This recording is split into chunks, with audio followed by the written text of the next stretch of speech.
Hi everyone. Today we will see about the lightning arresters. So lightning arrestor, we know it is one of a protective device. Okay.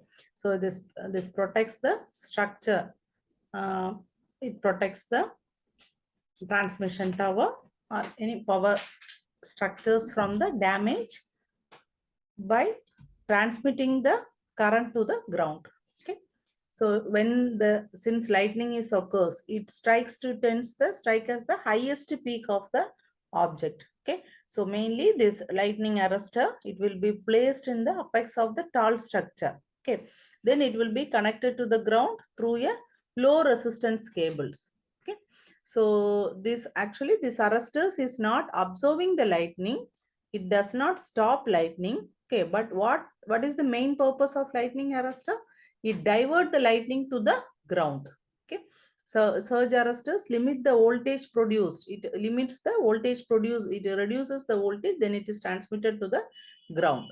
Okay. So in PPT, you can see the various types of lightning arresters. So we will see about the various types of lightning arresters. Okay. So I hope the purpose of the lightning arresters is clear. Okay. So the lightning arrestor, lightning arrestor, it is mainly used. What about the purpose? Lightning arrestor purpose, it is mainly used to protect the tall structures from the external over voltage, that is lightning. Okay. So once we will be having the tall structures, we will be having the arrestor, then it will be connected to the ground structure. So once it is connected to your ground, so it diverts, the lightning voltage is reduced and it diverts to the ground. Okay. So here we have the various types of lightning arrestor: road gap arrestor, spear gap arrestor, horn gap, multiple arrestor, impulse protective gap, electronic arrestor, explosion type lightning arrestor, wall type lightning arrestor, and all. Okay. So we can see about we will discuss about the various types of lightning arrestor. Okay.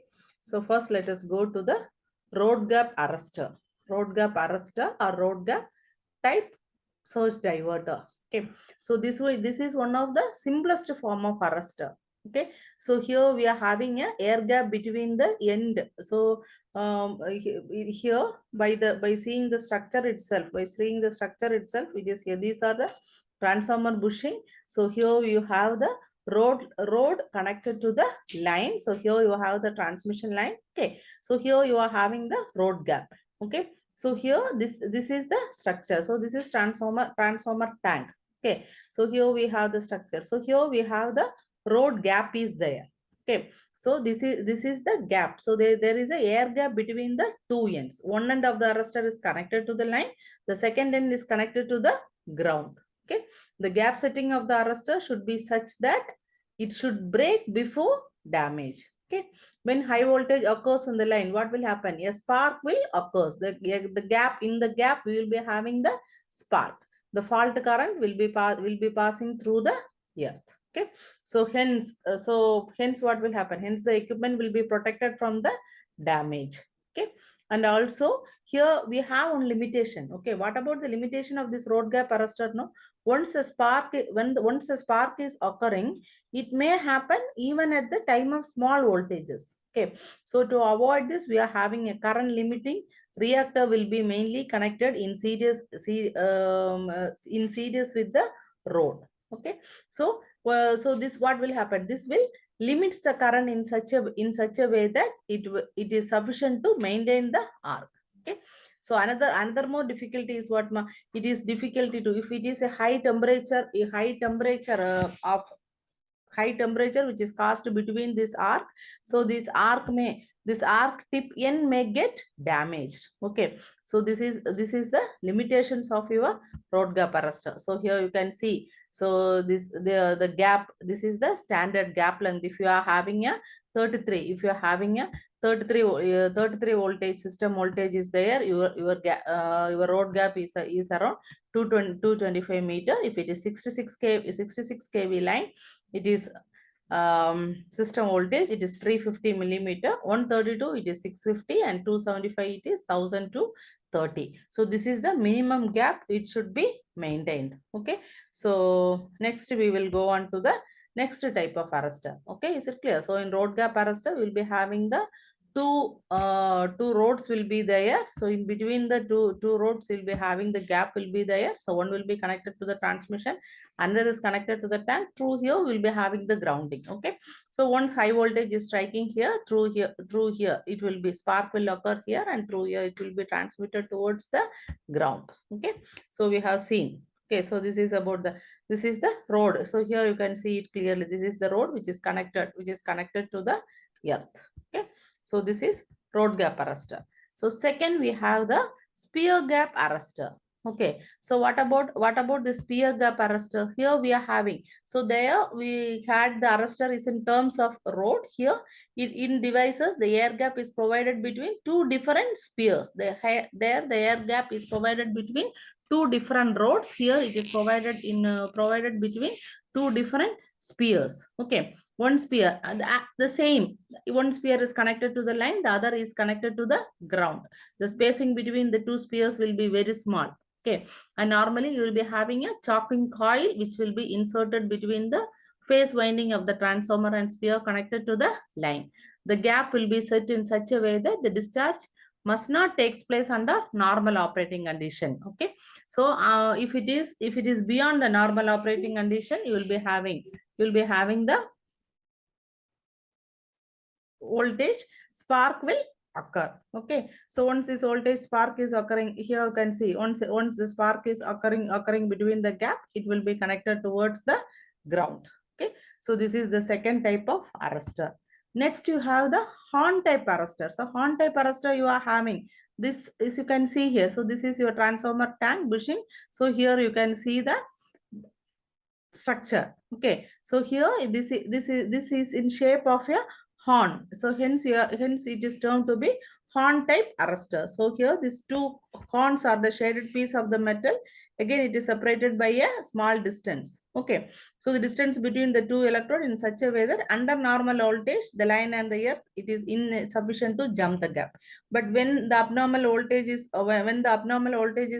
occurring, the high voltage will break the gap and it will be passing towards the earth. Okay, here we don't have any current limiting devices, so that the current after the spark over, hence hence we will be having current limiting devices is not there. Hence normally we will be using a series resistance. Okay, if we are not having a series resistance, then the voltage rating will be high. Okay, so it will be causing dangerous to the equipment. Okay, so normally we will be having a series resistance will be connected to this type of arrestors. Okay, so here you can see, so in transformer bushing, here you can see the different pictorial representation. So here you can see the horn, the type will be in terms of the horn like structure.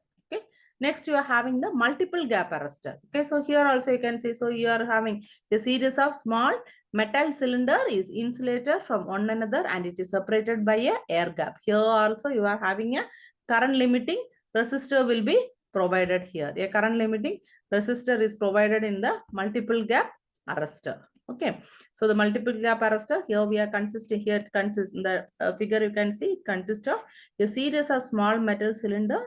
All the cylinders will be insulated from one another and it is separated by a air gap. Okay, one end is connected to the line, one end is connected to the ground. Okay, so how many gaps is required? These are depending on the rating. Okay, the number of gaps it depends on the line voltage. Okay, so next you can see about the next type of arrestor is the impulse gap arrestor. Okay, so this one is impulse protective gap. Okay, so in impulse protective gap, what we are having, you are having the two spear electrodes are here. This is one electrode, S1 is one electrode and S2 is another electrode. They are connected respectively to the line and the arrestor. So S1, here you are having, it is connected to the line.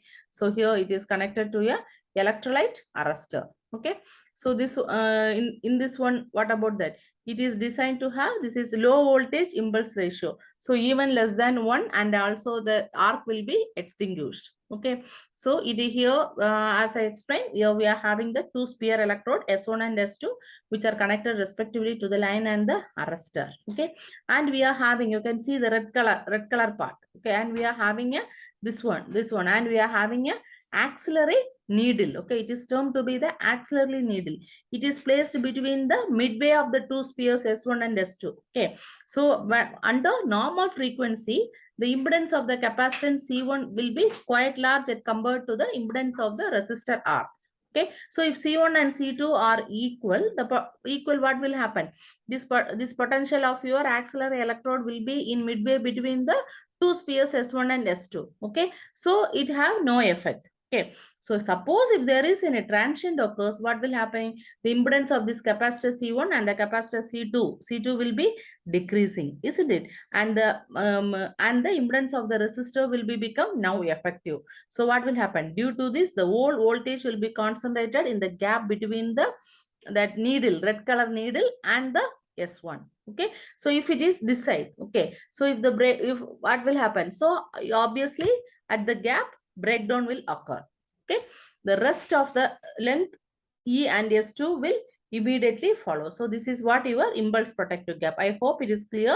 It is clear for you. So here it is S1 sphere electrode is here, S2 is here. Here you are having a needle, here you are having a resistor. So one end is connected to the line, the other end is connected to a electrolyte resistor. Okay, so under normal operating condition, what will happen? This impedance of the C1 and C2 will be sufficient to balance this needle. Okay, so suppose if any transient is occurring, these impedances of your capacitance will be becoming less and this resistance will be effective. Once this resistance is effective, what will happen? The whole arc will be taking place between the S1 and the E. Okay, and what about here? The arc will happen and here it will be diminished. Okay, so depending on this, the needle depending on this, it is placed in the midway. Okay, so this is termed to be the impulse protective gap.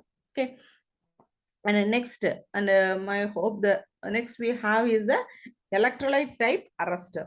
Okay, so what about this one? This is the oldest one, electrolyte type arrestor. So here you can see the diagram. Okay, this is exposition. Okay, so this one is your electrolyte type arrestor. Okay, so this arrestor is having the high discharge capacity. These are types of different types of arrestors which we will be taking for the different voltage levels. Okay, so this one is having the high discharge capacity. So here what will be happening? No, here you will be having a thin aluminum film will be there. Thin aluminum hydroxide deposit will be there on the aluminum plates and it will be immersed in an electrode. Okay, so this plate is acting as a high electrode at low voltage. Okay, but low resistance to a voltage above critical value. So voltage, if voltage is happening more than 400 watt, means obviously here the puncture will occur and free flow of current to the earth. When the voltage remains on the normal value, that is 440 volt, means the arrestor offers high resistance path and the leakage will not happen. It blocks the leakage. Okay, so here you can see, so this is the horn type, metal cover is there, welded tank, oil, copper connector, insulation, and here inside only we will be having. Okay, so inside